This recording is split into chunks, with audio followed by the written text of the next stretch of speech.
We are joined now by Pro Bowler, Comeback Player of the Year, QB1. It's Geno Smith on the Emerald Queen Casino Sportsbook Hotline. Geno, congratulations. How are you feeling right now? Oh, I'm feeling so great. Thank you, guys. Thanks for having me on. We're so happy to have you on.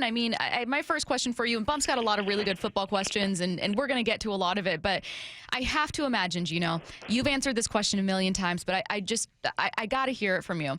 When you're agreeing to this deal, you just officially signed it, but when you agree to it, is there a moment you kind of took for yourself?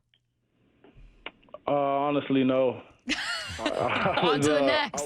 I was working out and kind of taking phone calls and was in between sets, and it was a hard workout, so I didn't really have a chance to celebrate. But this moment is for my family. It's for all the fans, all the Seahawks fans, all the Geno Smith fans. People who have been rooting for me my entire career. But for me, man, I'm just focused on the business and looking forward to winning a bunch of games for the Seahawks. Hey, Geno, we appreciate you, man, and congratulations again on your deal, man. We're happy to have you. Just looking at your career, you start off with the Jets, and then you move on and you play behind three probably future Hall of Fame quarterbacks. I know you've been waiting your turn, you've been patient, but is there something you learned along the way from each one of your stops? Yeah, you're right. I was privileged to be able to be in rooms with three Hall of Famers, and the thing that I learned is that, I'm one of them.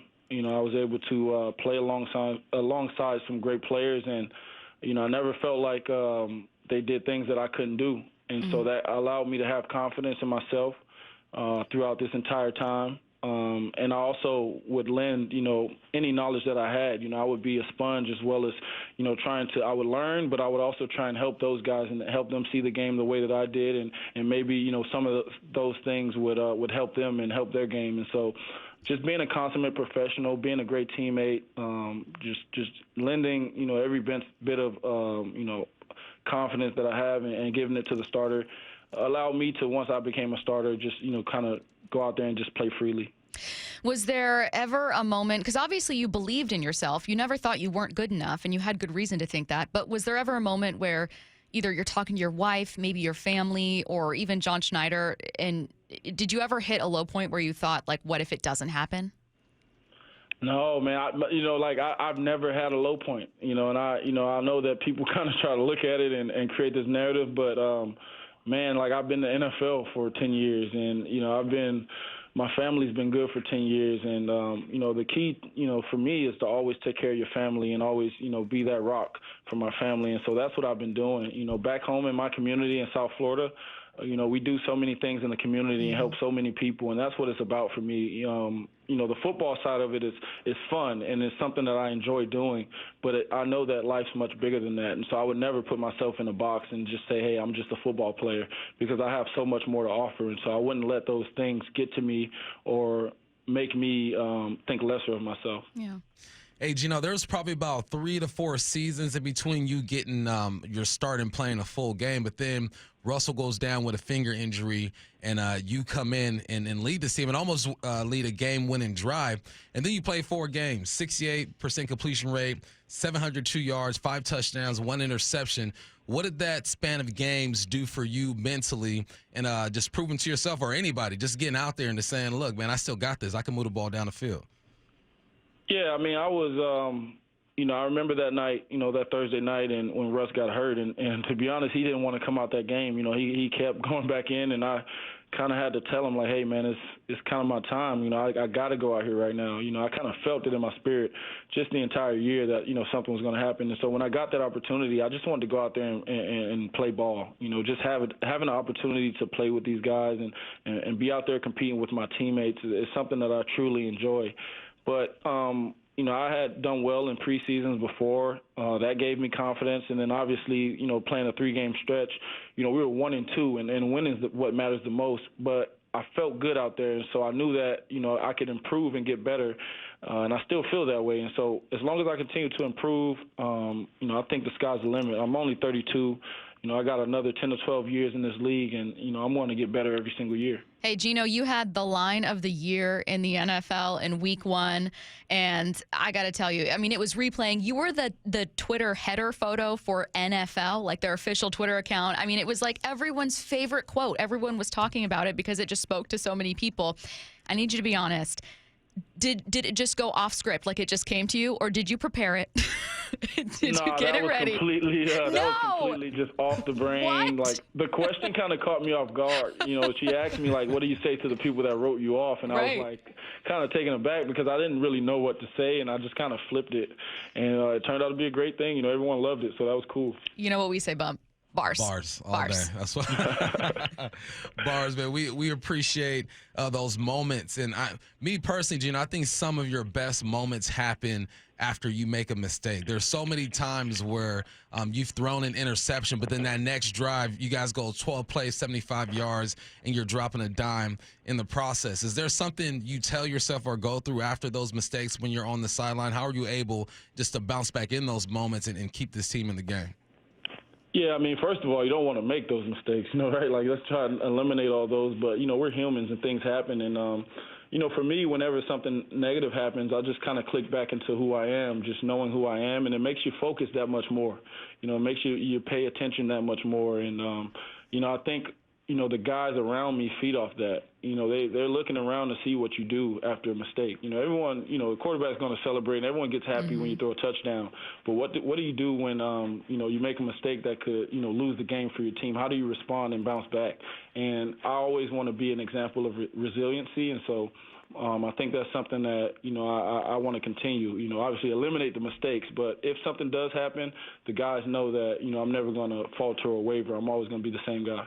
Hey, Pete Carroll has really openly had a lot of faith in you. I mean, when you were not on this roster yet last March, he was saying, yeah, if Geno here, he's probably leading the QB competition. And I remember thinking, like, oh my gosh, like, this is great news for Geno's agent. But, like, Pete hasn't cared. Like, he's been a big advocate. Did your relationship with him even grow even more this year? I mean, what's that like? Yeah, our relation, Coach Carroll and I, we've always had a great relationship. I remember we played when I was on the Chargers the year before I got here. We played the Seahawks in the preseason, and I ended up throwing a touchdown to Mike Williams on the right sideline on a go ball. And then we played you guys in the regular season here, and I got to speak to Coach Carroll before the game, and he's like, yeah, man, you just stay on the sideline. You know what I mean? We'll need you out here today. But, just him saying that, I watched Coach Carroll, since he was at USC, growing up. And so it's kind of a dream come true just to be coached by him. And I tell him that all the time, and, he doesn't like when I say that, but it really is. And so, when I was a backup, we would communicate on the sideline. And when I got my opportunity to start, our communication, it grew. But, his demeanor and the way that he coaches us never changes. He's got a great relationship with every single player on the team, and that's what I think makes him such a great coach. Geno, you're inked up for a few years, but the Hawks got the number 5 pick in the draft, and they said they're open to anything. They're open to bringing a young quarterback in for you to hopefully mentor or whatnot. How do you feel about that? If they were to bring a quarterback in, are you willing to mentor? Would you embrace that? And have they even spoken to you about that, or you kind of just do your thing and where the cookie crumbles, you just ride with it? Yeah, I mean, I know that, if that conversation needed to be had, Coach Carroll and John would have that conversation with me. But I know that they know that the type of player I am, the type of teammate I am, it doesn't matter who it is, whether it was Drew Lock, whether it was Russell Wilson or Eli Manning, Phillip Rivers. I'm going to, try my best to help that person, that player, be the best that he can be. And it doesn't matter if we're competing or not, because the best man should win the job. And I believe in myself, so, I'm going to help everybody out. I'm going to help all my teammates be great, and, including myself. And hopefully they would do the same for me, because, I think that all breeds excellence. And competition, brings out the best in everybody. So I don't see why not. I'm going to compete regardless, and I'm going to have that chip on my shoulder regardless. I'm never going to, feel complacent. I have to continue to work hard. I have to continue to grow. And so, whoever they draft, whether it's another quarterback or, any position, I'm going to help that player, be the consummate professional, but also be a great player, because that's my job as a leader and a quarterback. Now, I don't want to take anything away from your season. You were one of 4 quarterbacks to have 30 touchdowns this year, the only quarterback in your entire conference to throw for 30 touchdowns. You were also a Pro Bowler. you did kind of run into some struggles as an offense, not just you, in the second half. And there were still some good moments in there. But have you spent any time kind of, looking back on that? Because you sound like you're very open with like self-reflection. Have you taken any moments to look back and be like, okay, here's what I want to fix on? Like, are you already jumping into that? Yeah, we've already done a bunch of self-scouting, and I've done individual self-scouting myself. I do it every single year. It's great to actually have a full season of game tape to go off of. But yeah, I'm open to improving in every single way. I think that definitely. I haven't gotten to that those games. I'm about midway through the self-scout, so I haven't gotten to the back end of the season. But we hit some rough patches, and overall we were a pretty good offense still. Even with those rough situations. So for me, I think about us getting better as an offense and as a team, and it's going to take everybody self-reflecting. We all got to be open and honest with one another and find new ways to get better, because this season, nothing we did last season is going to matter. Everyone knows what we can do now, so teams are going to be prepared for us, and we've got to be that much more prepared. Geno, I'm a players dude, so once you got paid, I was hyped for you, man. But then, he was real time. I'm also hyped for you too, because this is going to be your first season having the same OC for the third season consecutively, man. And just what does that mean to you? What's your relationship with Shane Waldron, and how does that relationship show up on the field? Yeah, with Shane, man, it's been since the day he's gotten here, we've just been we've hit it off, man. He is an incredible coach. An incredible person. He understands, how to, run an offense. He understands how to put players in positions to succeed. He's innovative. He's willing to try new things, and that's what we love about him. He gives the players a say-so in the offense. He allows us to come up with ideas, and he actually calls them, and he's not afraid of, whatever happens after. And so when you have a guy who has confidence in you and the guys around you, you don't question what he says or anything that he presents to you, because you know that he's genuine and he has your back. And so to be with him for a third year now and a second year with actual playing time, I think is going to help us out tremendously. I love it. Last one I got for you, man. I saw NFL on Twitter released your top 10 throws of the season.